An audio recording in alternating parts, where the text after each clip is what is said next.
Hello, and you're very welcome to another GAA podcast. I'm John Man, and of course, this podcast is brought to you by Orgarich.com and Atak.ie. Using the promo code GAA podcast to get 15% off on Orgarich.com and get the best skins, gloves, and equipment on Atak.ie. Be attack minded. And if you like what you're seeing, like and subscribe on YouTube because the sport's been absolutely brilliant so far. And tonight, I'm joined by Cork All-Star, Daniel Goulding, GAA Fan TV creator and host Aaron Prendergast, and former Antrim great Kevin McGarty. So, Kev, you're back. Great to see you. Yeah, John, good to be back. We've had a couple of interesting weeks thus far in the National Football League. The GAA was starting to get boring, and all of a sudden we just got, I suppose, a rude awakening over the last fortnight. So, watched the show last week. Some great points made by the guys, some juicy stories developing. So, can't wait to get torn into it tonight. Sorry, pardon the pun there for Tyrone and Armagh fans. Very good. Aaron, how are you getting on? You got the haircut? Yeah, I'm doing all good, John. Doing all good. Yeah, I got a nice chip chop, I suppose, and good to go now for the weekend. Double header, obviously, hurling football on the Saturday, of course, and the All Ireland Club Championships, and then hopefully, anyways, when obviously Dublin not playing this weekend, but next weekend, hopefully we get back to winning ways because Christ, we really need it at this stage. No, I was saying off air, it's broke my heart to see he's losing, Aaron. So hope he can get back on track. Mr. All-Star, Daniel, how are you keeping? All good, my man. I was looking back at the picks we had from last week. I'm on about 50% success rate. So my bet of the week came off though with Kerry the handy Kerry one. So I should have listened to you. Yeah, I take that. But my player of the week didn't even play, so I think the Bars lads were excused from the Cork game. Good old crowd in Parky Queeve on Saturday night, but an okay result, to be fair. Could have won or could have lost it, so good to get out there with a draw. How was the few points after? Lovely. Too many. Lovely stuff. Right, before we crack into the games, the fixtures, everything that went with that, a few talking points beforehand. Obviously we had a lot of talking points, but Dublin Kerry on Saturday night, Kev. Kerry's performance, Darren Moynihan and David Clifford shooting lights out. So the Kingdom, they were impressive Saturday night. I suppose we could say that. Look, I'm not going to get over, I'm not going to get overjoyed about Kerry at the minute. The last year I had real high hopes for them. In fact, the last two seasons, and they've really let us down. So it's very early season. I'm sure Aaron will tell us all about Dublin, and maybe just not all to be jumping to conclusions just yet. Look, Dublin Kerry was always going to be close, and I think if we look back on the game, I watched it back actually over lunchtime today. The big issue for me was in the 23rd minute, the goal that was disallowed. I think it was Niall Scully's goal was disallowed. At that stage, it was very much a game in the mix at 7-4. And it's right after that, actually, that then we see the 1-9 without reply. And obviously, the goal on the cusp of half-time is a major dent for Dublin. Let's praise Kerry. The conditions, obviously, we'll talk about them for all the games this weekend. I mean, the Kerry game is very much a mirror image of the Armagh Tyrone game in certain ways, with Armagh really ruling the first half and then Tyrone coming back into it a wee bit in the second. The same happened down in Tralee, but for Kerry only to score 1 point in the second half, maybe that's a talking point on the side. But for me, look, Kerry have done what they needed to do. It was a bit of a lacklustre display the week before against Kildare. They'd done the all unlike Kerry thing, the unlike Kerry trade. I listened in that game on RT radio. Kerry usually always go for the juggler. They got an early goal down in Newbridge, and then all of a sudden they sat back, and they let Kildare come on to them, and that's very unlike Kerry, and I was a wee bit worried about that. So, look, they got ahead this weekend. Okay, they'll be a bit concerned about their second half performance. Interestingly, Dublin had 7 scores on the night. Kerry only had 6. But I suppose when you've got David Clifford in your team, he amounts to about 3 different guys scoring. It's great to see him back in terms of last year. I had my doubts about in terms of was he at his best form last year. Obviously, Paul Geaney has shown decent signs early on this season. A lot of question marks over him. Sean O'Shea is obviously rattling over the points. They had 2 new guys in at middle of the park, which was quite important. I think they were cleaned out against Kildare in the middle of the park, and that was a big thing for them. And they've got Donegal coming down there next day out. I don't know if it's in Tralee or Killarney, but they'll be looking to pick up 2 more points from there. And Jack's remit was very clear. Jack himself will know the players that he has around there will know they'll not be judged in early season form. This year's all about the championship, momentum, gathering that confidence going forward. Look, some concerns what happened second half against Kildare. Some concerns maybe try to let Dublin maybe back into the game this time around. But 3 points at this stage, they'll be happy enough. One or two other points just about that game, John, I'd like to mention when I'm here is the consistency in refereeing. We'll come to that maybe in the Tyrone Armagh game. But obviously Conor Lane, difficult night, difficult job. Going over there, especially for a Cork man. But the Niall Scully black card, wasn't Niall Scully even committed to foul, so I mean, we need to get this consistency in refereeing right over the course of the season. We need to make big points of that, because it's important. Players who are going out twice, 3, 4 times a week to train, they need to know that consistency is there for them. Managers need to know that as well. Just one or two other points about that game in terms of, wasn't it unbelievable to see the crowd in the stand for 90 minutes before the game, despite the conditions, after all the last 24 months that we had, to see that, to see what was happening in Armagh, to see, the big Dublin travelling support, to see the big crowd in Monaghan as well. It was absolutely tremendous to see that. But for Kerry at the minute, it's a tick box exercise, but this is going to be a long season for them, and they know where they're going to be judged, and that's going to be inside Croke Park come May, June, July time. Definitely. What about yourself, Daniel? A good enough game on Saturday night, and obviously, Kerry did get over the line, and so is Dublin were lacklustre once again. Yeah, look, I think we touched on it last week. Kerry are, although Kevin said they'll be judged later in the year, they're still going at fairly full throttle in terms of their team, and I suppose their preparation. I said that last week, that a full team out for the McGrath Cup final, bar Clifford, whereas Dublin are trying lads. And look, the Dublin team is changing a lot every week. And like the good teams know it well. Like, it's a combination of small things make big differences. And Dublin now have 5 or 6 lads with 6 or 7 All-Ireland medals. The hunger is probably hard to keep at the level it was. Couple that with new lads you're bringing in, probably not to the same standard of the lads that they were replacing over the last couple of years.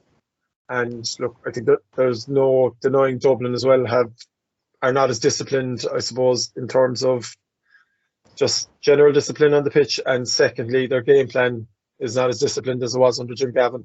And look, I think all that is contributing then to them being maybe 5-10% off the mark of where they normally were. And the other side of the coin then is Kerry. I suppose their 6 forwards, there's a struggle to pick them every week. Tony Brosnan's only coming on. These fellas could probably make a lot of other intercounty teams, and they just look at the moment to be 2 teams that are going in the opposite direction. I still would question Kerry's backs when it comes to it in the summer. And that's, I suppose, that's the big thing for them going forward for the rest of the league is how can they own all the ball like they did against Tyrone and not finish off the game by letting Tyrone in it for cheap goals. And look, it's going to be Kerry's backs that'll be the make or break for them in the summer. I think that their forwards, we all know what they can do.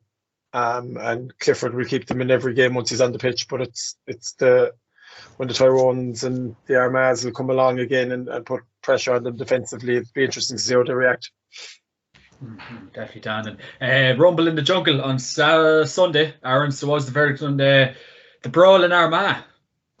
Yeah, it was crazy, really, just watching all, I suppose, develop. I mean, kind of handbag stuff, really. And I don't really know where David Goff was going really with the 4 red cards. I guess there's a few headlocks in there and whatnot, but I'm not too sure. It's a hard one, really, because as I was saying to you in my own podcast there, I mean, we see a lot of referees sometimes when a fight breaks out and there's a fight maybe between 7 or 8 lads, and the referee sends one player off on one team, one player off on the other team, and it's just an easy cop out. He's not really looking at what's actually happened, and sometimes usually there would be 2-3 red cards on one side maybe as opposed to the other side, or obviously different in different circumstances. So you know, there was probably some red cards in there that were justified, probably some that weren't, and there was probably a few Armagh lads maybe that, you know, if you're going to be sending Tyrone lads off for that kind of thing, you probably could have sent a few more Armagh lads off. So there was just no real consistency there in the decision making from David Goff. And as I was saying to you earlier, like, I mean, it was almost like he like all the four players were around him, and it was like he just made an instinctive decision to prove a point. I really don't know. Like, I've watched the incident a few times now, and you know, there's probably one or two red cards in there that are probably fair, but the rest are probably, I don't know, maybe yellows at best. Yeah, definitely. Probably easier to send off. Probably easier to send off 4 Tyrone lads in Armagh as well. Oh yeah. Given the crowd that was there, the crowd was a raucous crowd. Like the crowd were brilliant for the whole game. Like there was no way he was going sending more than one Armagh man off. Yeah.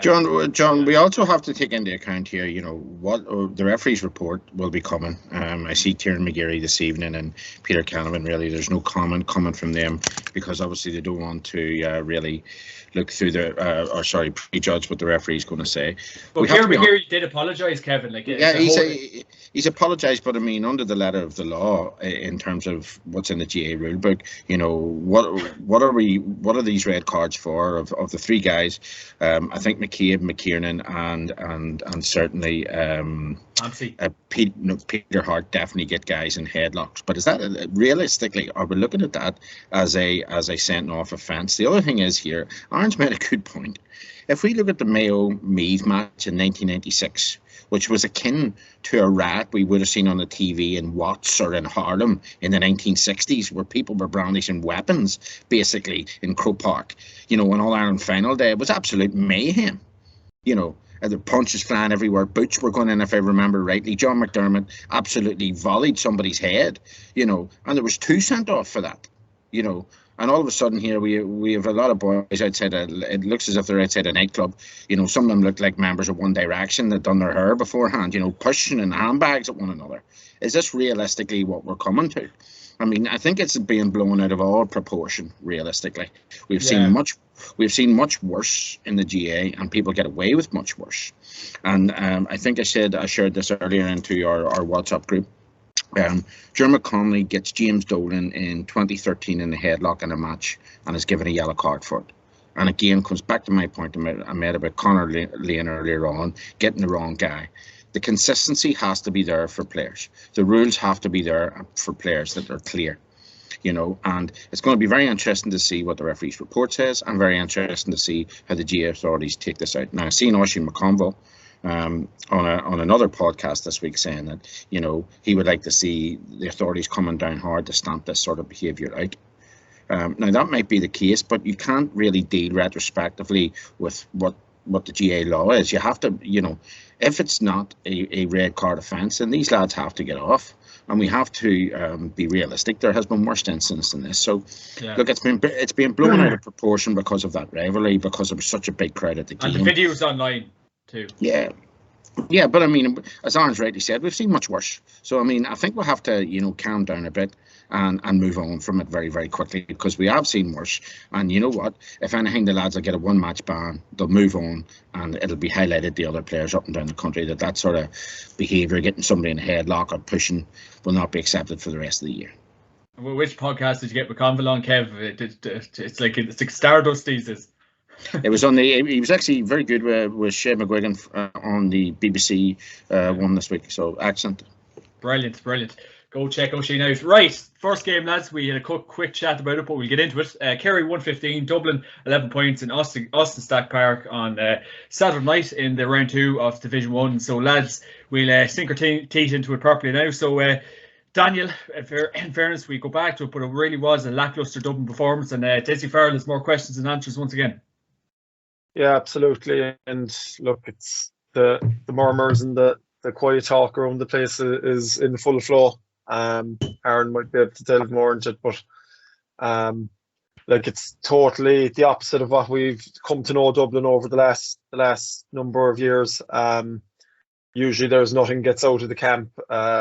Even I enjoyed it this off season. There was a group of text messages going around, whether they were real or false, but like, even that kind of stuff with player discontent and all that, like, we're not used to any of that. And look, you can take what you want from it. I'd imagine by the way they're playing, I wouldn't say it's not a happy camp, but they're definitely not finding it as easy as they used to find it the last number of years, and they're definitely in a small state of flux.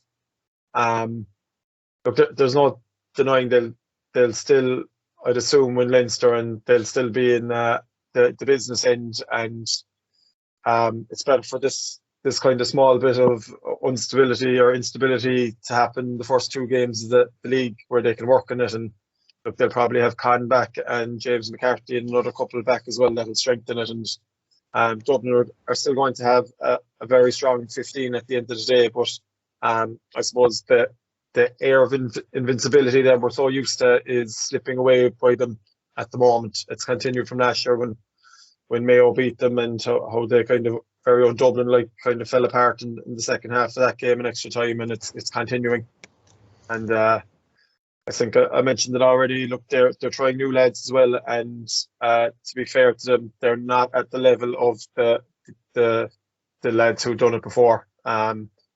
They're probably a bit. They're new to the scene, and I suppose they have not won much with Dublin at senior level, and they're trying to replace lads that have 5 or 6 All-Ireland medals. So a small state of flux, not a crisis yet, and plenty of time to work on it, but it's going to take a good effort to turn it around. Yeah, Kevin, I suppose you can really have to kind of bring into the fact, like, there is a 2-week break now, and there is a chance to work on stuff. So it is the panic stations, but that's not the start Dessie Farrell would have wanted, Kev. It is panic stations in a way, because remember, this is Dublin, and the media-driven, excuse my language, bullshit around this will start to rack up on him, and he'll start to feel the pressure, and possibly him and his management team might look to make what I would call maybe rash decisions at this stage, and maybe dropping players. Or, Aaron's made a good point before we came on about all of a sudden we thought Conor O'Callaghan and James McCarthy were ready Saturday night, and then we find out they're not even in the squad. So all of this stuff will start to snowball, and the pressure will start to rise. And we'll have to remember, in 2 weeks' time, it's actually Mayo coming to Croke Park. Mayo, who started the game real well, who have a point to prove in there in Croke Park. If anybody's a point to prove, it's them. So, the pressure will start to rack up. I agree, it's a time for calm heads, but look, there has been a sea change in players' attitude in Dublin since Jim Galvin left as well. I mean, literally, as Daniel was speaking, a clubmate of mine has just texted me, and somebody has put up on Twitter quite recently, maybe today, from Kerry, when David Clifford misses the penalty, Niall Scuddy runs 25 yards to goat him. Now, would that sort of behaviour be allowed under Jim Galvin, the ultimate professional? The guy who, brought so much calm on the line, who, brought so much professionalism into this. There's lots of questions around Dublin, not in their football ability or in terms of will they be around when it comes to the business end of the championship. They will. They've got the strength and depth in the squad. Yes, they're suffering a wee bit with injuries, but there's lots of questions around the camp at the minute. There's maybe, in a way, it's causing a bit of pressure in terms of where they're playing. They've lost 3 games for the first time, I think it is, since 2009. And the last point I'll make to you about why I see it as a crisis is, I was lucky enough to be at Murrayfield on Saturday to watch Scotland and England in the rugby. And you could feel as the match was going on, the crowd getting behind the Scotland team. And in sport, momentum is absolutely and utterly huge. And when you start to gather momentum, and other momentum's going against you or for you, whether it's a positive momentum or a negative one, when it starts to become a negative momentum, it's very, very difficult to turn that around. It's very, very difficult to change mindsets. It's very difficult to change the public's perception or people's attitudes. When it's a positive momentum, which Dublin had under Galvin for such a long time, it can be almost unstoppable, unbreakable. So I think there are a lot of warning signs for Dublin at the minute, outside of that large rectangle, and I think they need to get them right. I think the environment needs to be much better, much more professional, back to what it was. I think Dessie Farrell, if ever there was a time we're talking about a manager putting a stamp on a squad of players, it's his time now to step up to the mark and give his personal stamp and say, look, what has gone on here isn't good enough, isn't up to the standards that we previously wanted, and now, this is what we want. But it's also up to the senior players. The Fentons, the Kilkennys, the Conor, the James McCarthys. These are young lads coming in. sometimes young lads can give older lads a massive boost. You know, you can get, if you've got I've seen it myself, and lucky enough in my own club team, we won 5 minors in a row, and they were coming into the senior team. You know, they were really boosting us every year. You were working hard for your places, but the senior lads them lads coming in, they also get great leadership from the senior lads, the likes of Fenton. So, you know, it's up to the players as well to bring this in the right direction. At the minute, you know, Dublin they will be there at the business end of the championship, but there's a hell of a lot of questions that people are posing about Dublin now that weren't around 24 months ago. And Aaron, I suppose, taking up on Kevin's point there, like we kind of have seen maybe Kieran Kilkenny, Brian Fenton, and various players like that maybe underperforming to like the high standards they have really set for themselves, Aaron. So what would be your take on that? And I suppose you, from a Dublin fan looking on, you wouldn't have been impressed with that on Saturday night?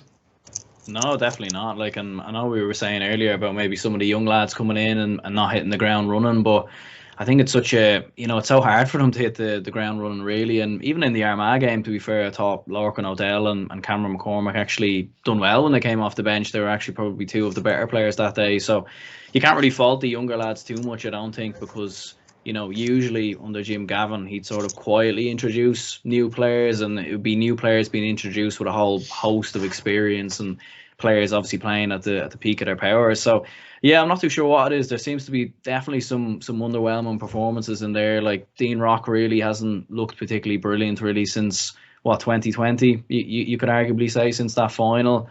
Whether it's a case of just getting older, he's carrying an injury, or whether he's just not up to full fitness yet, I don't really know. And yeah, like even Brian Fenton in there as well, not, a couple of sluggish passes. And like, it is obviously the first 2 games in the league, and Dublin can still turn this around. Like I've definitely got the confidence in that, but there definitely is just some uncharacteristic errors. And I think the indiscipline is probably a big thing as well. Like 3 yellow cards the other day, 2 black cards. You think back to the Mayo game last year as well in the semi-final, where James McCarthy digs out a lad just at the end of the game. So there definitely doesn't seem to be like a plan B that was there under Jim Gavin. Like, even remember Mayo in 2019, I think Mayo were leading by 2 or 3 points at half time.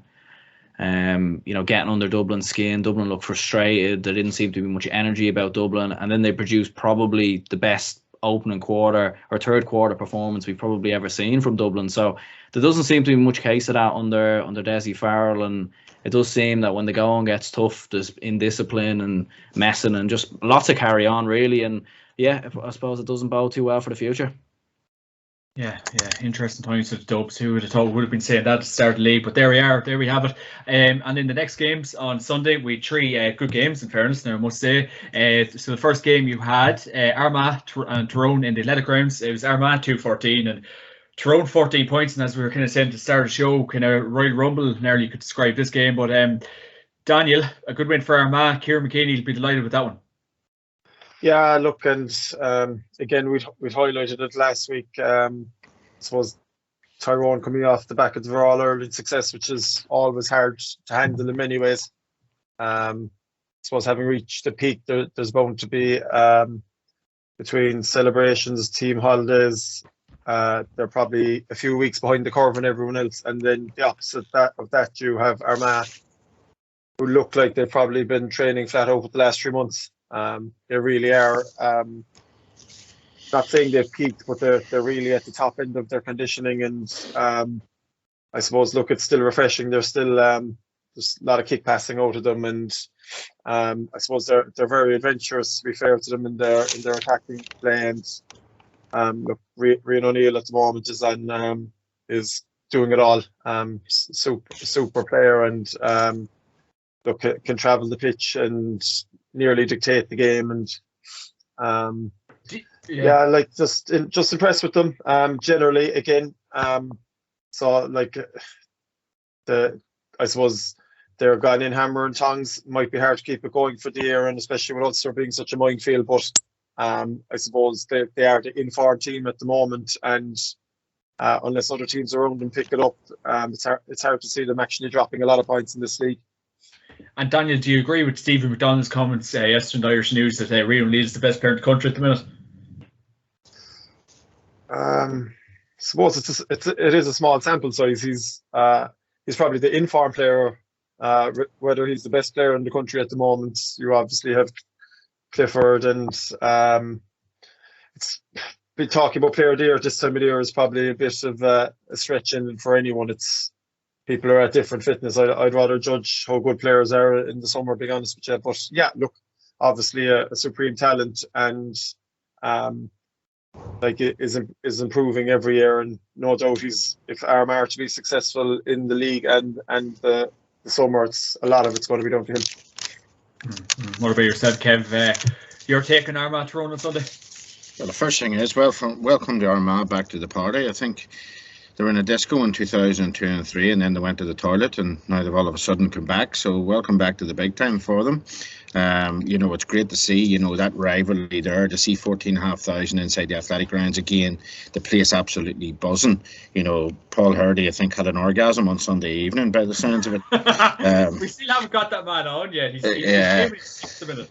Yeah, but from Armagh's point of view, lots of stuff going on that I would agree with Dan on. Look, I know young O'Neill and certainly Rory Grugan. I coached at college, and look, these kids are very, very talented lads. And in fact, Armagh had 11 different scores on Sunday, which is pretty. Ryan O'Neill got 4 points. Okay, 2 from frees, 2 from play. Grugan again got 2 from frees. But the spread across the board, obviously the first goal, Ryan heavily involved with what Daniel has outlined again. The kick pass we have already seen Armagh was the cross McGlen way for a long way, get the ball in quick, early, fast, by the foot. And obviously Jason Duffy then gets the goal. But in terms of the goal again just before half-time, like I said about the Kerry game, very important, that goal just before half-time. For Armagh, and changes, it gives them that wee bit more of a boost. Second half performance wouldn't be great, and again, but from the Tyrone point of view, 8 of their scores came from frees. There was this narrative after the game that maybe David Goff would give them a lot of easy frees in the second half. But the intensity from Armagh so far this year, the hunger that they're showing is great. My big issue would be the similar to Dan's. A bit like Celtic at the minute, a lot of people are talking about Celtic being a great team to watch. The intensity that they play at is massive, but it seems to be only for 60, 65 minutes for Celtic. The same for Armagh. Can they really keep this going for 70 minutes of championship football, that intensity? So there's questions marks out there to be asked, but when you're sitting top of Division 1, I think their score difference, they've scored over 40 points already this year in Division 1. Signs are good for them. Obviously they have a big game now. Monaghan coming there to them in a fortnight's time is a big game for them, because that's the sort of games they've been losing out in the Ulster Championships. The Donegals, the Monaghan, the Tyrones by a point here and there since McGeeney took the job. They've been losing out by them games by a point or two. So really they're the type of games that now that they want to be, them big derby games, they want to be winning on a regular basis and then pushing on for the championship with that confidence. But great signs for them. On the flip side of that, Tyrone, again, Daniel's made the point. Look, they're a wee bit behind. We'd be a wee bit concerned at the minute. Also, the fact that Conor McKenna is missing through injuries, a bit of a loss for them, especially up front for his ball winning ability. And it's going to take them maybe another game or two. They've Kildare coming to Omagh next game around, so they'll be really seeing that as a big game to get 2 points on the board. And click them back into that wee bit of form that might see them kick on. Great to see Cal McShane getting a start. And again, okay, he's kicked a lot of frees, but again, that'll do his confidence no end. He'll obviously be pushing for a starting spot this year. Question marks will be out about Tyrone. The last thing I'll say about them is their panel as strong as it was last year? They've had a few boys depart the panel. Mark Bradley in particular is one that, I don't think they can really replace him or will be able to replace him, but, I don't know if their panel is going to be as strong this year, but really they'll be aiming for 2 points against Kildare the next day after licking their wounds from this defeat. Super stuff, Kev. Super stuff. And in the next game, it was in Clonus, Mayo 2-10, Monaghan 1-11, and Mayo, they're in impressive form, Aaron. They're going in under the radar, so that's a good win, especially going down to Clonus and getting one over Mr. Banty McEnany. Yeah, it was a huge win for Mayo. I mean, coming into this game, really, you're probably looking at both teams and thinking whoever loses here could be in a potential relegation battle or might get sucked into one, especially with Mayo going to the Dubs next, although they probably will fancy their chances in Crow Park. I think the story really is Ryan O'Donoghue, scoring 1-6. I mean, he's just an exceptional footballer. He's he's probably the most consistent footballer really over the past year or 2 years, really going back to maybe the 2020 All-Ireland final. Like in last year, he was brilliant throughout the entirety of the year for Mayo, for Belmullet in the Mayo Club Senior Football Championship. He was brilliant as well.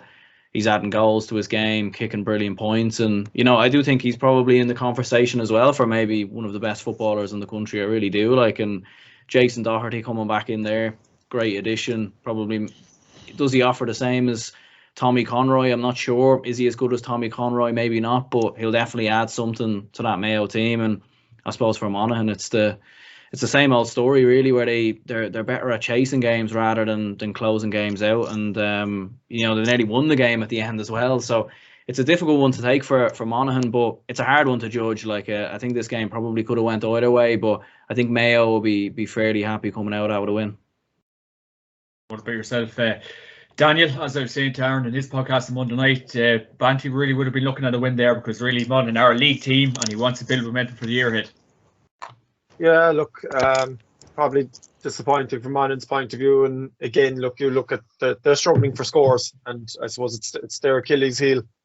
When Conor McManus isn't starting, and I suppose as he gets on as well, he's like, there's a lot of miles on the clock with him. He's being double marked when he is playing, and bar Jack McCarron, they've no one else to really step up and kick 4 or 5 scores for them. And suppose, look, it's a hard problem. I see the same problem with Cork at the moment. Like, because Monaghan are so well organised and they play with such intensity, they're going to be in all these games. But look, it's the couple of forwards that can get the vital scores is what they're probably lacking. And on the flip side of that, then in fairness to Mayo, they just never stop. Like, in fairness to them, after all the we call it heartache with the hard losses, and look, every single year they come back. Just a very seasoned, tough, battling team, and like are never out of any game, you know. And look, we talked about it last week. It's still eluding them the All-Ireland medal, but like, it's very hard to fault what Mayo do. Even Donegal last week, it's very hard to fault them in terms of getting back, winning these really tight, tough games. And you know, it's a credit to them, to be fair, as a group of players. Definitely. And in the next game in Ballybuffet, you Donegal 2-11, Kildare 1-9. So, Kev, that's a good win for Declan Bonner. Obviously, I think Glenn Ryan was pretty disappointed after the game, but that was a vital win for Bonner to gain a bit of momentum. Yeah, must win for Donegal. I suppose coming off the back of what happened the week before down in Marketwoods Park and letting that lead in a real lackluster second half performance go. You know, he wanted a bit of reaction. I was actually listening to this on RTE. Our good friend Kyle Cooney was on co-commentary, and another man we can't get on the podcast. Where is he? I'm very well informed through his RTE commentary. The conditions were absolutely horrendous up there. So I mean, hope didn't affect his hairstyle. He always has it gelled up. For Donegal to hit 2-11 in a game, I think it was 2-7 by half time, was a decent score. What I've actually liked about Donegal this year is the push Ryan McHugh a wee bit further forward, which seems to be, you know, certainly in this game, you know, he was on the ball a lot. He seemed to be bringing more people in. He contributed 1-1 himself to the scoreboard. In fact, that axis of him, McBurdy and Michael Langham were the main scoring threats. You know, love Patrick McBurdy's consistency. We all know he's a top player, but he consistently scores. He consistently asks defenders questions. Been around a long time now, Kev. Yeah, he has, but I mean, you know, that's the big thing for them. The big concern, obviously, is the injury to Michael Murphy. What's actually happened there? You know, how long is that going to keep him out? You know, obviously, he's such a crucial player for them. But as I say, there's some bright shoots there. You know, you've 3 points after 2 games in the league. You know, and Donegal, you know, they'll be happy enough where they sit right now. Obviously, we're a bit disappointed with their second half performance. But you know, on another guy actually I must mention is Owen Ban Gallagher. Owen Ban, a couple of years ago, real great potential. You know, super footballer. Got a bit of a run around in the Ulster Championship. If you remember last year, Barry O'Hagan scored 7 or 8 points in the first half off him alone, down in Uri, and really knocked his confidence a bit. But Owen Ban had a really good game last Sunday as well. The other thing I would say to you on the flip side of that then is Kildare. And Kildare look to have a really, really strong team out. Aaron will know a wee bit more than me, but they look to have their main, their mainstays out. The two Flynns played, Kevin Feely played, Ben McCormick was in there. And obviously Highland has to get a mention. Highland kicked 1-4 in the game. I think it was 1-3 kicked from play, He's turned into a really, really good forward for them. That's their go-to man. But I mean, it's always going to be difficult for Kildare to get up this year in terms of, Monaghan have been around Division 1 for 7-8 years. Armagh have come up with a real, hunger. Kerry and Dublin always having to go and play them is going to be difficult, and Mayo and Donegal as well have that experience. So it was always really going to be difficult, Kildare, for them. Again, second half, they only scored 5 points with a win. So, scoring for them might be a bit like Monaghan, might be their Achilles heel in this particular league. But, I suppose next day out, they go to Tyrone, and that's a real big one for them as well, having to go up there into the All-Ireland champions, who are maybe not at the minute firing in all cylinders. Maybe they'll just catch them cold. But for Donegal, some bright shoots, that movement of McHugh. The big issue is Murphy coming back in, and maybe one or two coming back in there to see if they can strengthen up. I think next day out, they have to go down to Kerry, so that'll be a big test of where they are this year in terms of their defence and again in terms of what Patrick McBurty can do up front for them against good defenders like Tom O'Sullivan. There you go. So happy days. We'll move on to Division 2. In Saturday night, you had Galway 112 down 9 points in Park Esler, and Aaron, this was just another very lethargic down performance, and Galway never looked like losing it. No, it was probably in similar fashion maybe to when Down played Derry, obviously a week previous. Like, Derry never looked like ever losing that game, and Galway never really looked like losing this game ever. And I don't think Galway were even particularly at their best. Like, I think they actually allowed Down to come back into the game as well. Like, it was 4 points in it at one stage going down the home stretch. So look, a great win for Galway, I suppose. First of all, I mean, back-to-back wins, and obviously they've been struggling to put a run of wins together, a bit of momentum together, really, since the pandemic, really. So, I suppose they needed to start fast, really. I mean, they couldn't be caught and get dragged into a relegation battle. And some of the new lads that have came in there, like Tom O'Culhan, has looked very good. Robert Finnerty as well.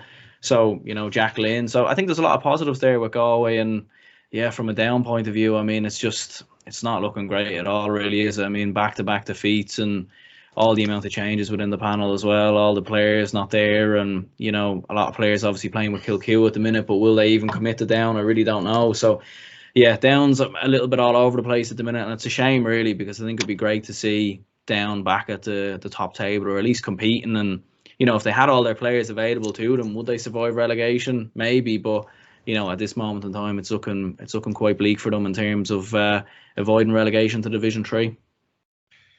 Kev, Down are going to be fairly downbeat this week after that performance. Yeah, look, there's wider problems in Down. Obviously, I know the two managers quite well. I played under them, and James and Aidan. Two men I have a lot of time and respect for, and two more passionate GAA men you'll not get up and down the country. James McCartan certainly will be hurting the way Down have really, in the first two games, rolled over. Again, as Aaron, maybe not to go over the same ground that Aaron has said, but this was really a hard game to watch. Galway had us in the bag after 40 minutes. It was just inevitable what was going to happen here. Down are really struggling for players. Are Kilcoo players the answer? Probably would add a lot into this, but that's the big question. Are they going to commit? And we don't know that yet, and probably by the time that they are committing, we might be 4 games into the league. It looks ominous for Down, and I think not to stand on Daniel or Aaron's toes for our matches we're going to discuss now. Division 2 for me has a top 4 and a bottom 4, and it's quite obvious who they are. There you go. And Daniel, no better man to ask. Páirc Uí Chaoimh, Cork 113, Clare 113. So you're at this game. You had varied opinions on it. What's your opinion on it now? A game you could have won and a game you could have lost. Look, two teams at very different ends of the kind of their progression. Clare are battle hardened. A lot of good footballers know what they're about, whereas Cork maybe had 3 to 4 inter-county players that have played over the last number of years starting. Cork are very young, very inexperienced. But in fairness, what I was happy with was full of fight and full of go. I've seen Cork teams in this situation over the last couple of years, and they've kind of withered a bit and gave into it. But in fairness to this Cork team, they kept at it. They conceded a late penalty, and were down a point and still battled back and had a chance to win it at the end. And you just know they're a team that haven't been together long. You see it, Cork, they attack in waves and they lose the ball. They've 10 men ahead of the ball, and like nearly every time Clare turned them over, they got a score out of it. And it's just lads that don't know their job yet. There was some positives, a lot of positives there as well, though. At the same time, thought a club-minded man, Colm O'Callaghan midfield is growing into the midfield. There could be a good addition with Ian Maguire as a midfield partnership. They moved Sean Powter from corner back out to centre back, and he had a huge influence in the game. Kept Owen Cleary scoreless and really drove forward a lot. And obviously Brian Hurley up front caused a lot of damage, and Blake Murphy, another newcomer, young lad, kicked over 3 points against the Wind in the first half. So, look, I think Cork will get better. I think they're very young, and there's going to be a lot of ups and downs. I'd be hoping they'll have enough to stay in the division, which I think would be the goal for this year for them. Look, they have a couple of big games coming up, must wins against Down and Meath and Offaly. They're the games they're going to have to target. I suppose if Derry next, couldn't see them getting results away to Derry at the moment. But look, again, a good learning experience for them.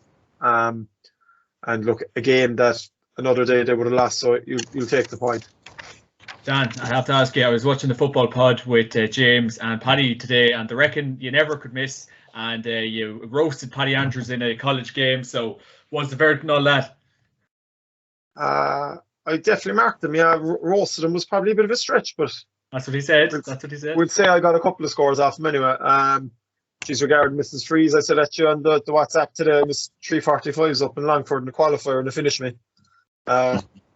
That's how my career finished with Cork. So look, I can Miss Freeze as well, but yeah, there were like different days. Now we were saying, like all these young lads, it's hard for them too. They're coming into a team with little success, and they're missing a couple of the bars lads who would be the kind of the leaders of the team. And when I'd say back in the day when we were coming in from under 21, like you were looking at Graham Canty and Nicholas Murphy and these fellas who'd been in All-Ireland finals, and like we're really, really top characters and top footballers and set the standard. And like this is a 3 to 4 year project getting Cork football back to Division 1, and it's going to take a lot of commitment from these young lads, and they're going to have to stick it out. There's going to be probably more rough days against Kerry to come before they'll transition their success at underage into county success. And look, I've no doubt Keith Ricken and his team know exactly what they've ahead of them, and I suppose it's to make sure they have to go to stay with it for a couple of years is the big thing. Super stuff. And in the next game, you had Roscommon 115, Meath 111 in Park Tolchin. I believe Andy McAdee was even more frustrated last week than the week before. So, Kev, he wasn't going to be a happy bunny this week, I'd say. No, himself and his nephew, it seemed to be there was a bit of a family dust-up with the referee anyway. The two of them, James, I think, come on and got in a bit of a schmozzle where somebody ended up on the ground, and Andy took displeasurably to somebody, having a bit of a go with his nephew. So, yeah, not what Andy wanted. I think he's maybe apologised after it and said that maybe he had a bit frustrated, but you would be if you're Meath manager at the minute. There's no doubts about it. The first half performance against Galway was beyond shocking. Coming out of that game, you would have expected coming into this game, Meath being at home, the proud county that they are, that you would get a reaction. That really wasn't the case. I think it was common. They kicked 7 points in a row. Maybe more. The two Smiths were the four. Obviously, Conor Cox had an excellent game. I think he finished with 7, 8. At one stage, I think there were 112. Was it 5 points up at one stage? So it was good response from Meath in the second half. The positive response. Obviously, after another dismal first half. The positives are that last 20 minutes, and he'll want to take that in. I think Dan has outlined before there that Meath really are going to be targeting games now, obviously against Offaly, against probably Cork and against Down, and they're going to be, for want of better words, they're going to be huge cup finals for them. That's the good games they're going to decide whether they stay in this league or not. So that's what he needs to be targeting. And in terms of, Meath firepower looks a wee bit restricted at the minute. And they don't seem to be playing with that, the hunger and the guts and the physicality that you would normally associate with Meath. In terms of Roscommon, again, the reaction from Roscommon, big win against Cork first day out. Obviously, they've changed things up in the backroom team. So we didn't really know what we were going to get with Roscommon coming into the season, but now obviously 2 wins in a row. Going to Meath, which was a potential banana skin, don't get me wrong. Going there after what had happened to Meath down in Galway, went about it professionally. The big thing is their midfield was very good in the game. 2 young enough lads, and then obviously Cox scoring up front, 2 Smiths contributing to that as well. So Roscommon for me alongside Derry are the 2 teams in this league, and I know Aaron spoke about Galway, but Roscommon and Derry are the 2 teams for me that I would fancy to get up out of this league this year. Definitely. In the next game in Borden and Mona Park, you had Derry 2-13, Offaly 7 points, and Aaron, that's an awfully bad result for Offaly. yeah, it awfully is. Call off the podcast now after that. Yeah, that's a real dad joke there, John.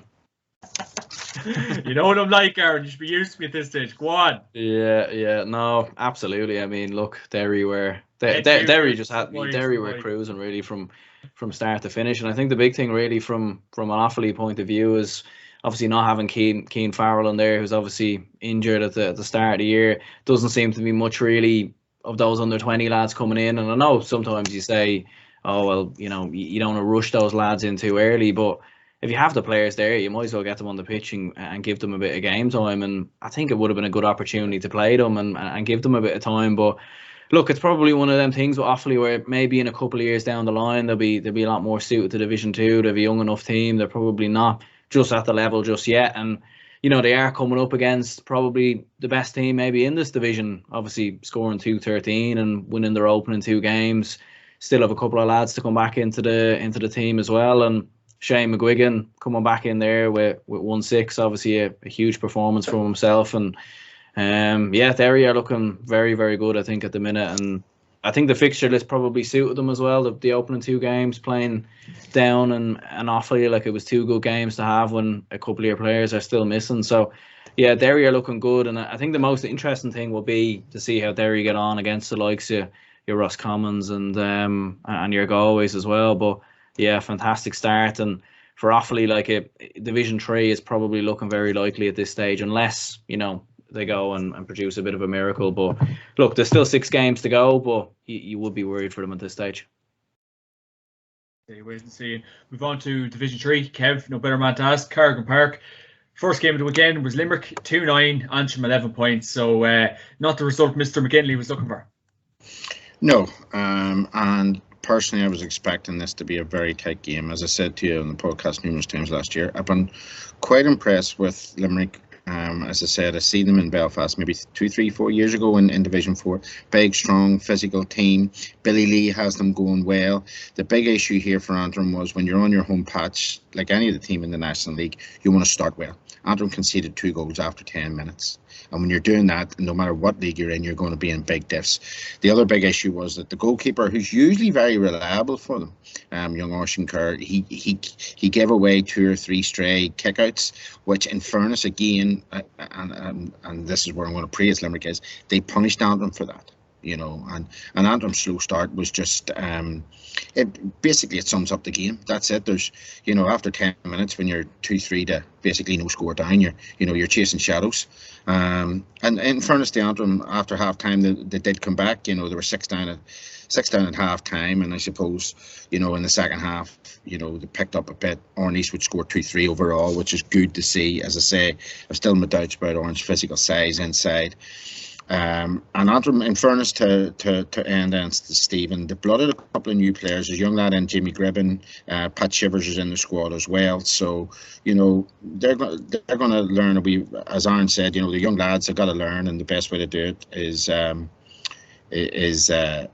the leagues. You know, Ram Murray come on as well, and you know he scored a couple as well. So look, there are positives. Antrim's big thing this year for me would be to stay in Division 3. When you've got teams like Westmeath and Laois, who are yet to play, you know, they had a good win against Fermanagh last day out. So, you know, they'll be looking now to maybe target 2 or 3 teams in that league. Maybe Wicklow will be a target for them. So, you know, for them, you know, home advantage, they need to make it count. They didn't last day out, but all credit to Limerick. In fairness, they come up north and they got the job done early. And as I say, when you're conceding that for any team in the league, you're going to be facing an uphill battle after 10 minutes, and that basically is the story of the game. There you go. On the next game, you'd in MW O'More Park, you Westmeath 2-11, Laois 11 points. So, Aaron, that's a good win for your second county. Yeah, well, second county is a stretch maybe, but it was a big win for Westmeath though, nonetheless. I mean, this could be a bit of a promotion game. It's hard to really know in Division 3 where teams are at, and obviously we only kind of get maybe 30-40 seconds of coverage on Allianz League Sunday, so it can be hard. It's a serious show, Aaron. Don't give out about it. Yeah, no, serious stuff, and I think maybe you know, like they really should split them really between hurling and football, but that's a conversation for a different day. But look, it was a big win, I think, for Westmeath. I mean, to get the victory over a team like Laois, which had been going well, obviously, in the O'Byrne Cup, and start with a win over Louth, and they led early on in the game. But big win for Westmeath. You know, I think there's a little bit of pressure on them to come back up to Division 2 with some of the quality that they have and some of the players that they have, obviously, in the likes of your John Heslins and your Ray Canellans, and you've obviously got Luke Loughlin, who's come back in there as well. So, no, a big win for Westmeath, and I would expect them to be up there definitely, you know, if first, not second in terms of promotion. And I think starting fast was important for them. They had a tricky enough game against Wicklow, obviously, the week previous. So I think this was a huge win to start with a win. And for Laois, don't think it's the end of the world. I still think they'll be up there, but they probably will be disappointed in terms of how they did let this one slip, because I do think, from what I've read anyway, and from what I've heard, they did have a big opportunity of winning this game. Next game, Glennon Brothers Pierce Park, Longford 9 points, Louth 1-6, and Daniel, Mickey's Louth lacked a lot of heart in this one.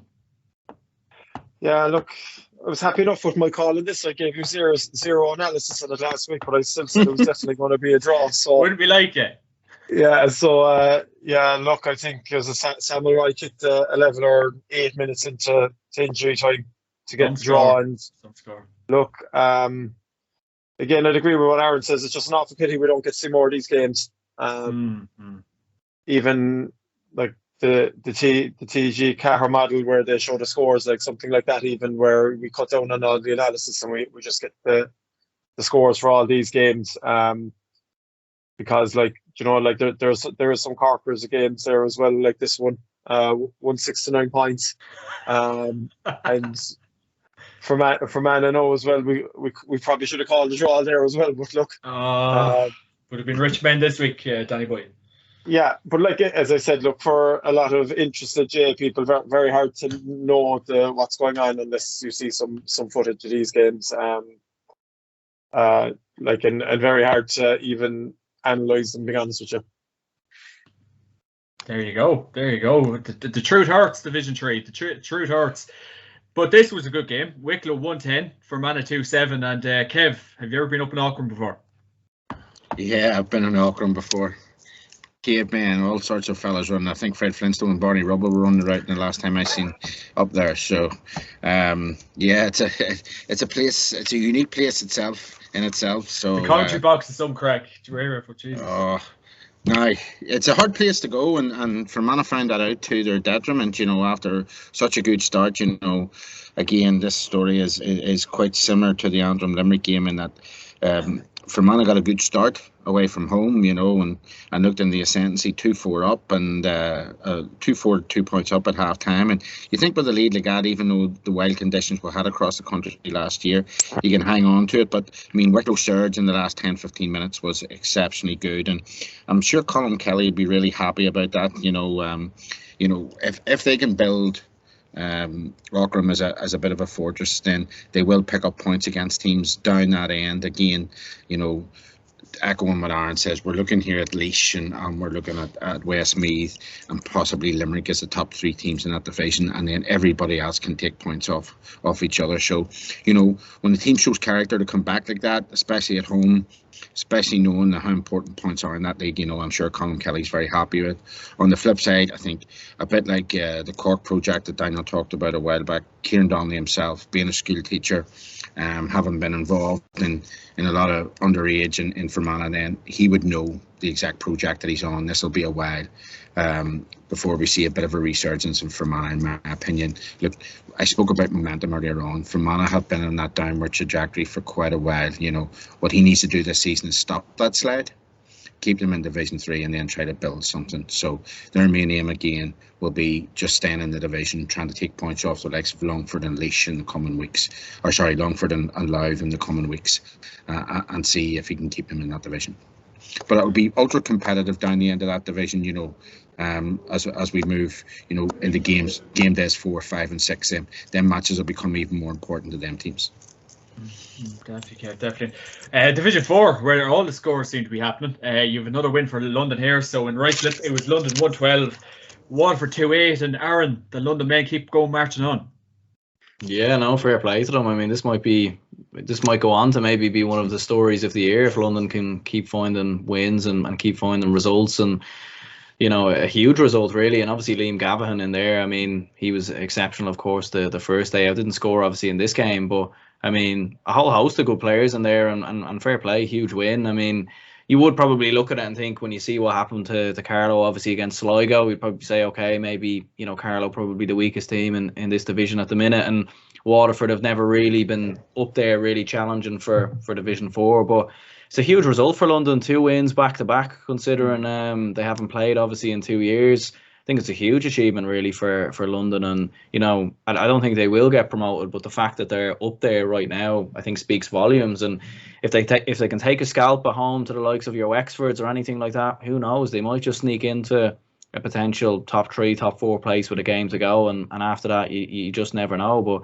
huge win for London. I think for Waterford they'll be disappointed because a promising draw against Tipperary on the opening day out, and if you win this game, it's a good bit of momentum then going into your next couple of games. But I think for London, like, what a story for Michael Maher's men. Daniel, the London men deserve serious credit for this. As Aaron was rightly saying there, they haven't played in 2 years. There's serious work going on over there. So that's a serious result for them. Serious result, and look, they were down 5 points as well at half time, I think. So I suppose in a league game you're down 5 points at half time and come back to win it. You know, it's good battling qualities, obviously. And listening to him and Fitzmaurice, and he was name checking 1 or 2 Kerry lads that are over there, reckons they were very decent footballers, and like I said, a lot of good players in London at the moment. And look, it's obvious that they're all pulling together, and it's not the usual we see where London are down the bottom of Division 2, having taken a good beating in every game since their famous run in the qualifiers a couple of years ago. So yeah, look, it's good for London football, and it's good for the Exiles having a strong panel over there at the moment, and I suppose not just being the whipping boys of the division. Kev, serious result for London, you really have to say. Yeah, 2 great results. And look, you know, we're seeing a lot of good going on in London GAA. They've redeveloped their ground. You know, there's a lot of development officers going into school now. I even see myself and people I know in London, you know, getting into traditional non-Irish communities now, you know, playing the game. So, you know, people going over there, you know, there's a lot of work in London at the minute. That's a big boost for them. And hopefully, you know, I hope that they can be more competitive in Division 4 and get up a league. That would be great to see, because, you know, we've got a lot of teams out west that are really strong at the minute in the Connacht Championship. And then, you know, you've got maybe 4 teams traditionally very strong, or 3 teams, and then the others, every other year they'll give it a run. But it would be nice to see them, maybe that bit of consistency, maybe not winning just a game here and a game there. They've won 2 in a row. Let's see what they can get on and knock on with next day. But it's a great news story. And you turn to the flip side of that, in Division 4, and the horror show that is Tipperary, which we'll come to talk to. Yeah. And the next game, you had Sligo. Sligo, I can't believe the score. 0-28. Carlow 5 points, and in Markovich Park. So Kev, where the hell are the Carlow lads going? Well, I think the most interesting thing about this game was that Pat Spillane attended it. I think that's. Why is that, Kev? I think, didn't the Sun make the debut? So that's about the only talking point we want to talk about this game. No, I think we're now into year 2 in the McEntee project. We heard on League Sunday comments that people said that maybe he was a wee bit lost, or maybe disillusioned about what he had seen down there. There's no doubt that he's a very professional fella. And of course there is talent in Sligo. It's about nurturing that the right direction. Obviously their big aim for this year is getting out of Division 4. That's the big aim. Obviously we also have to look at the quality of the opposition. When you're scoring 28 points in any given day, that's a great scoreline you're putting up, but what's your opposition? So Carlow's aim is to get the head down, to get they're going to really battle it out in this league with Sligo and Wexford. That's what's going to happen. Or sorry, Cavan and Wexford. Them 3 teams are going to battle it out for 2 teams to go up, and that's the reality of this league, in my opinion. So they got to target their games, and Carlow was one of them that'd be expected to win. Look, not a lot to say, bar box tech, job done, on to the next one. Massive scoreline, but would it even be a case of even getting Stevie Poacher back up there, because that defence, you can't go about your business going to concede that many points, Kevin? Well, as I say again, it's about momentum. Last week, they had a real gut-wrenching defeat. That's probably had a knock-on effect for the guys travelling up to Sligo this week. They don't start well. Maybe the conditions aren't great for them, but it's very hard when the hand that you're dealt isn't overly great, and I mean that with all the greatest respect. So I mean, Carlow at the minute, really, what they're looking at doing is just improving game on game. I don't see them in any way competing for promotion. So it's about a coach going in and trying to improve the player one-on-one, but also improving the way they're set up, and obviously that's not being done properly at the minute. So I don't see much coming off this season for them at all, and maybe they'll have to let season end and look at where they go next, and maybe it is back to someone like Stephen who can bring that sort of pride back into the county that we've seen 2, 3, 4 seasons ago. Yeah, a quick word on it, Daniel. The Carlow lads, and like I was saying to a chap there on Sunday, what way does the manager get the Carlow lads going this week? What does he say to them? Because realistically, Daniel, that's such a disheartening result. Absolutely, and it's an interesting one. There'll be a lot of soul searching. There'll be a lot of, I suppose, fellas disillusioned, and I suppose that the best way I nearly approach it is draw a line under the sand and get back to the basics, get back to training properly. Don't let just sweep it under the rug. Take your 5 or 6 snippets that you need to work on and get back to basics, and get back to training hard on the pitch. And look, it's early in the league, and I suppose look they'll want to turn things around. It's I suppose the added fact you don't have relegation in Division 4, but I suppose what you don't want to see is your season going down to Swanee at the same time after 2 league games. So look, you'd expect your leaders in that dressing room to stand up and look, rally the troops, but it's all about getting back to basics and upping standards. Stick with you for listening, Daniel. In Kingspan Breffney Park, you had Cavan 17 points, Wexford 1-8. So I was at it myself. Game was over at half time, going through the motions in the second half. The Wexford lads, it was a really poor first half performance. I seen Ben Brosnan was playing, he could really impact the game. But the Breffney men keep going marching on, Daniel. Yeah, look, and you'd go on McKiernan back as you were dancing lyrically about, or singing lyrically about last week. And look, he delivered 5 points, and goalkeeper again clipping in 3:45. So look, I think we mentioned it before. Like Cavan are too good for this grade. They're also champion two years ago, and look, it should be fairly autopilot for them to get out of this this division if they've their head straight. They've too many quality players between Thomas Gallen, Grant McKiernan, and Killian Clark and a couple of others. Look, they've been around the block, and it's a small bit like when Cork were in Division 3 last year. You'd nearly expect, or 2 years ago, you'd expect a bit of autopilot and get your results and move on and start gearing for the Ulster Championship. What about yourself, Kevin? Shawnee Johnson, Ryan McMenamin, and Mickey Graham will be happy men this week. Yeah, well, I don't know about happy men. I think that they'd be expecting it. You know, Danielson hit the nail on the head. Cavan shouldn't be in Division 4. Too many good players for it. Exactly. Lackluster what's happened. You put the head down for the season, and you get through the hard grind. Wexford was one of the two big sort of banana skins for them. They've now done that, got over that hurdle, and again, it's just about building momentum for the championship for them. The one person I would like to mention, and I've seen a lot of other people saying about it, was the ageless Martin Riley and his performance and his energy. And he was such a big factor when Cavan were going so well 2 seasons ago. You know, his energy, the way that he got up and down the park, his work rate, his tackling, you know, it brought so much to Cavan. So, you know, when you see so many people talking about him back to that level again, albeit at a lower level, you know Cavan are heading in the right direction. So for me, it's really head down for Cavan now and look forward to the big game against Sligo. That's their big game now. That's their focus. Get up that league, and then you've got the momentum coming into championship season. Yeah, can't argue with any of that, lads. And the last game of the weekend, it was Leitrim 2-16, Tipperary 2-8, and Aaron, a first win for Andy Moran all the way up in the Semple Stadium. He'll be delighted with that, but Tipperary's in a bad state of affairs at the minute, Aaron.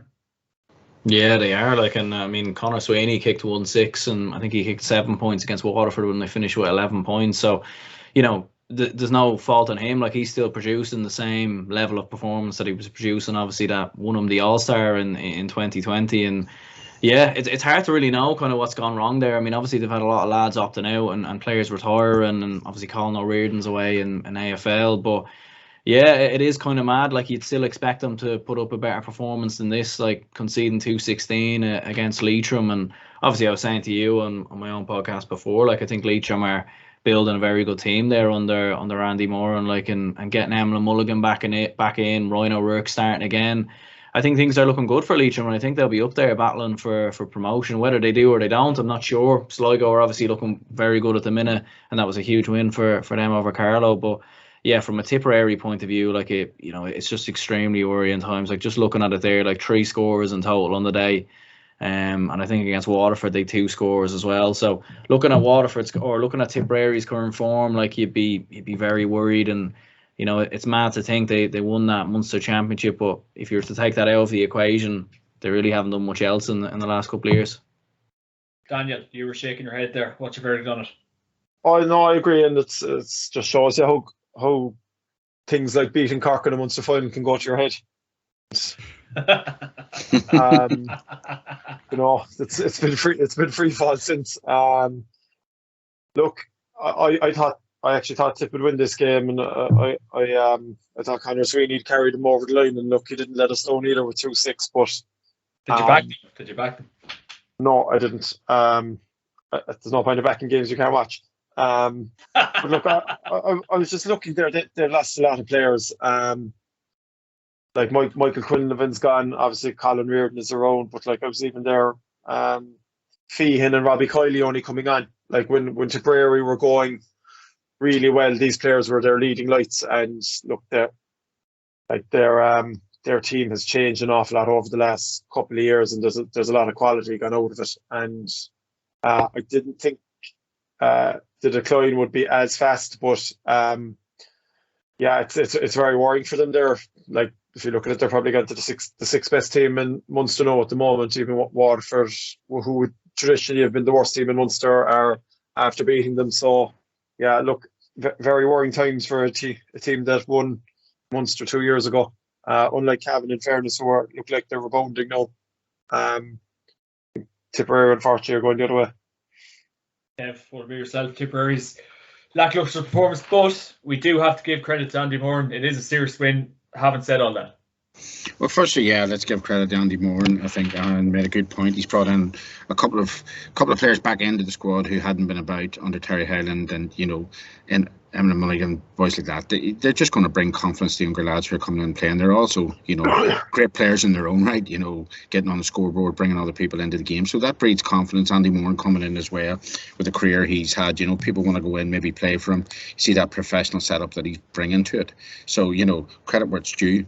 On the flip side of this, Tipperary is a PhD research project on its own, how far this has come from where we were, 24, 36 months ago to where we are now. It is absolutely unspeakable what has gone on in there.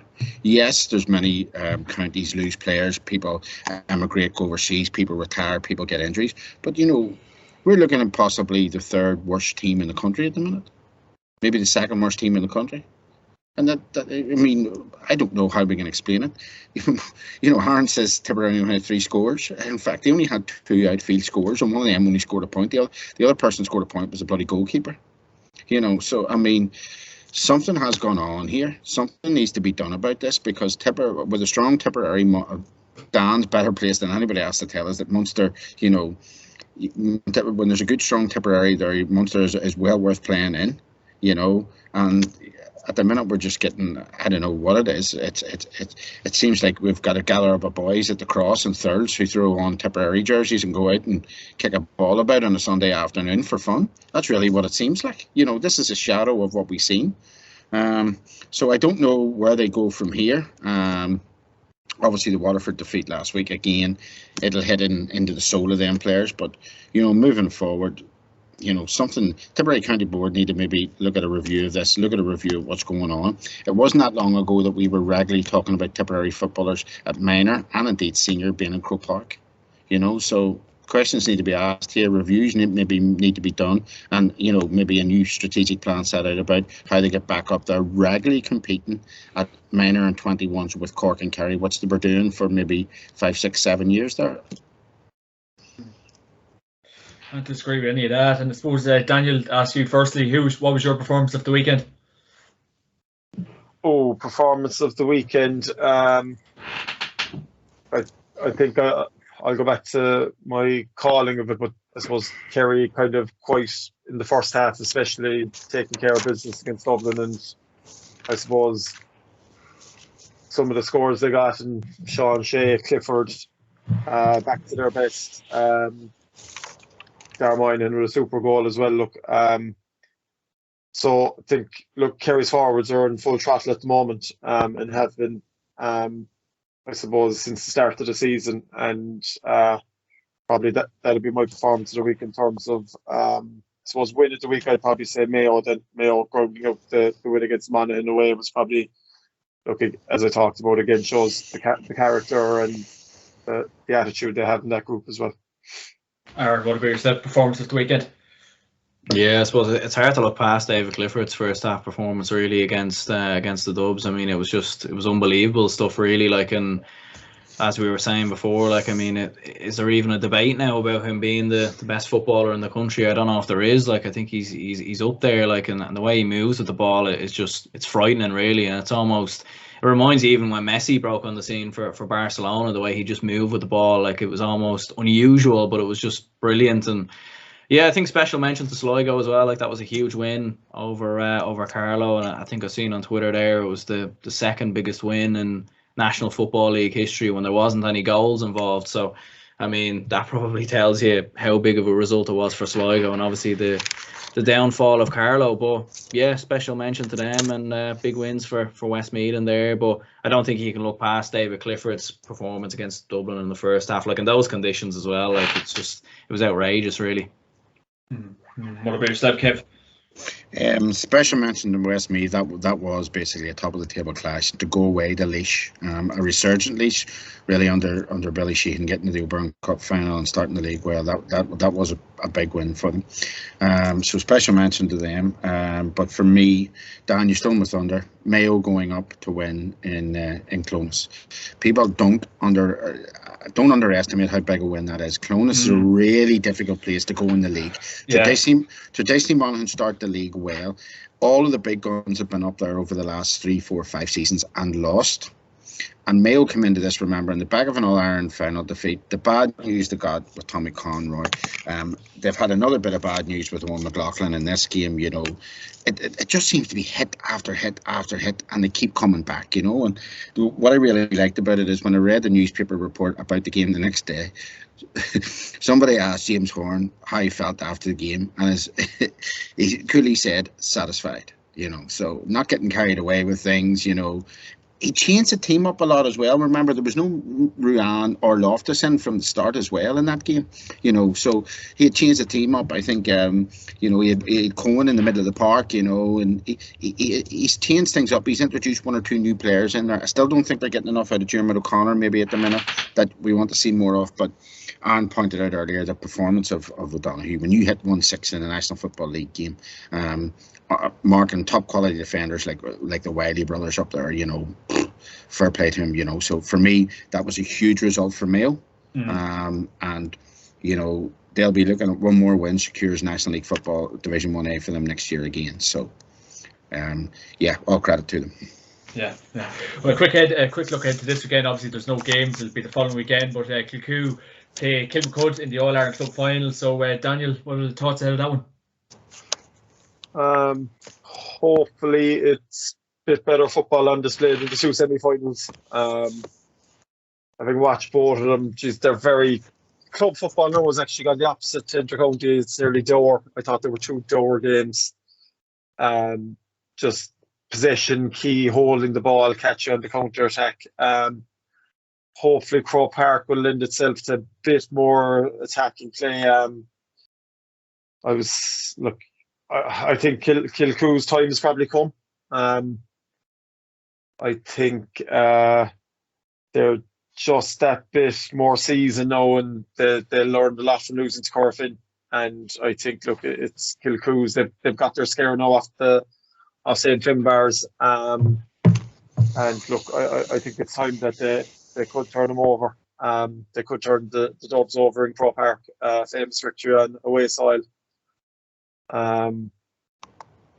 Yeah, I'd fancy Kilcoo. Full time, extra time, full time. No, full time. Full time. There you go. Aaron, what about yourself? Yeah, I mean it's a hard one to call. Like, I think, to be honest, I don't think it will probably be a great game or a great spectacle. Like, it's two teams who probably play a similar way. It's you know, there's going to be a lot of lateral hand passes. There's not going to be too much kick passing, I don't think. There's probably going to be lots of messing and carrying on, and I think probably whoever starts the better. Like, I think if Kilcoo can build up a bit of a lead early on, maybe 4 or 5 points, you could see them holding on to it. And I think maybe they're just a bit more cuter and clever, really, maybe a little bit. And I think maybe Kilmacud Crokes without Paul Mannion, although they've done really well without Paul Mannion, to be fair, they've responded really well since his injury. But no, I'd probably fancy Kilcoo a little bit as well. I think they just have a little bit more, and they work really well as a team. Like, they don't rely on marquee forwards or anything like that. You know, when you look at their last 2 games, they're getting 7, 8, 9, sometimes 10 scores and getting players off the bench as well. But you wouldn't rule out Kilmacud Crokes, and I think there's not going to be much in it. It could go down to a free, it could go down to a dodgy decision, extra time, or whatever else. You know, we'll see what happens. But I think maybe Kilcoo might just edge it. All Ireland Club winner 2010, Kevin McGarty. Yeah, really intriguing game. I'm lucky enough to have, you know, played against both clubs. Obviously my own club has great connections with Kilmacud through the sevens, and over the years we've played a lot against Kilcoo. A lot of guys I know playing, and this could be a real humdinger of a game. And they're actually polar apart, really, because in my opinion, Kilmacud have that bit of jazz and, you know, great athlete players like Diaz and you know, great champion footballers like Fox. And on the other hand, you've got this team, and they're just like the dogs of war, you know, in Kilcoo. You know, somebody said you can't look 6 yards without seeing a Brannigan, you know. So I mean, that's intriguing. I think what we will see is that Kilcoo probably learned from their last visit to Croke Park. They cannot afford not to start well. That's what happened to them the last time out against Corfin.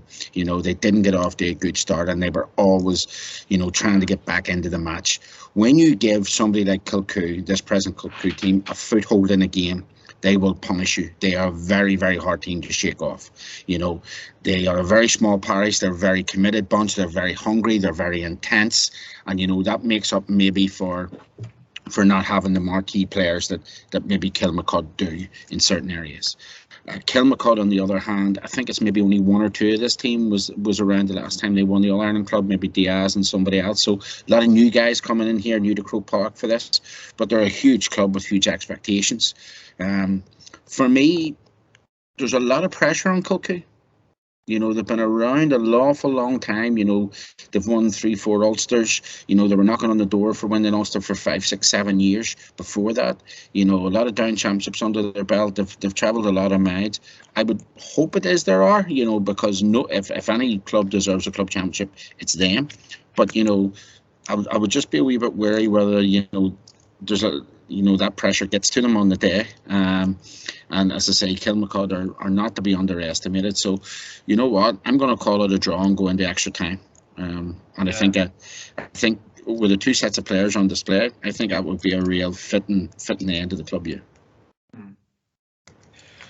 Absolutely, lads. Well, we're looking forward to it, because if it wasn't for that game, we'd have no football this weekend, so we cannot wait for it. Lads, that's that. Thanks a million for joining me this week. And of course, that podcast is sponsored by Orgaretch.com and Atak.ie. Using the promo code JMAC Podcast to get 15% off on Orgaretch.com and get the best skins, gloves, and equipment on Atak.ie. Be attack minded. If you like what you're seeing, like, subscribe on YouTube, because the support's been absolutely fantastic so far. Kevin, Aaron, Daniel, thanks a million. Thanks, guys. Top man. Top man.